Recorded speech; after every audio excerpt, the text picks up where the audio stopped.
ওমানে যারা বসবাস করছেন বা ঘুরতে গেছেন তাদের জন্য দেশ ছাড়ার আগে ট্রাফিক জরিমানা বা বকেয়া বিল পরিশোধ করা অত্যন্ত গুরুত্বপূর্ণ। ওমান সরকার বর্তমানে ইমিগ্রেশন সিস্টেমের সাথে এই বকেয়াগুলো সমন্বয় করেছে, যার ফলে বিমানবন্দরে এগুলো পরিশোধ না করে যাওয়া অসম্ভব হয়ে পড়েছে। বিস্তারিত তথ্য নিচে দেওয়া হলো। Traffic fine. ট্রাফিক ফাইন্স ওমানে ট্রাফিক নিয়ম বেশ কড়া এবং যে কোনো ধরনের ট্রাফিক জরিমানা বকেয়া থাকলে আপনি বিমানবন্দর থেকে ফিরতি টিকিট থাকলেও দেশ ছাড়তে পারবেন না। কিভাবে চেক করবেন? তারা চিহ্ন royal Oman police ROP website বা অ্যাপ, আপনার সিভিল আইডি বা গাড়ির প্লেট নম্বর দিয়ে রোপের ওয়েবসাইট থেকে জরিমানা চেক করতে পারেন।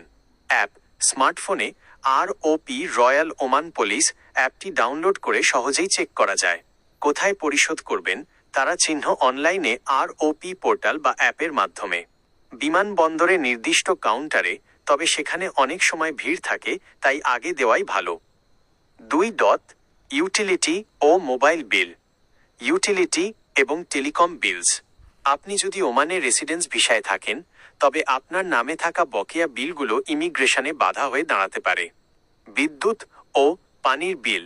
আপনি যে অঞ্চলে থাকেন, যেমন MEDC নামা ওয়াটার, সেই কোম্পানির ওয়েবসাইট থেকে বকেয়া পরিশোধ করে ক্লিয়ারেন্স সার্টিফিকেট সংগ্রহ করে রাখা নিরাপদ। মোবাইল ও ইন্টারনেট বিল। ওমানটেল, ওরডু বা ভোডাফোন এর কোনো পোস্টপেইড কানেকশন থাকলে এবং তার বিল বকেয়া থাকলে বিমানবন্দরে আপনাকে আটকে দেওয়া হতে পারে। দেশ ছাড়ার অন্তত কয়েকদিন আগে সিম কার্ডটি স্থায়ীভাবে বন্ধ, ক্যান্সেল করে দেওয়া এবং সমস্ত বকেয়া মিটিয়ে দেওয়া জরুরি। 3. ইমিগ্রেশনে কড়াকড়ি। মাসকাট বিমানবন্দরে বর্তমানে স্মার্ট গেট এবং ইমিগ্রেশন কাউন্টারগুলোতে এমন সফটওয়্যার ব্যবহার করা হচ্ছে যা আপনার পাসপোর্টের সাথে সাথে আপনার নামে কোনো সিভিল বা ট্রাফিক মামলা জরিমানা আছে কিনা তা জানিয়ে দেয়। 4. দেশ ছাড়ার আগে করণীয়। আগাম চেক করা। ফ্লাইটের অন্তত 4-5 দিন আগে অনলাইনে চেক করুন আপনার সিভিল আইডিতে কোনো বকেয়া দেখাচ্ছে কিনা। Payment receipt. অনলাইনে পেমেন্ট করলে সেটির একটি কপি বা রিসিপ্ট ফোনে সেভ করে রাখুন অথবা প্রিন্ট করে নিন। Cancellation paper.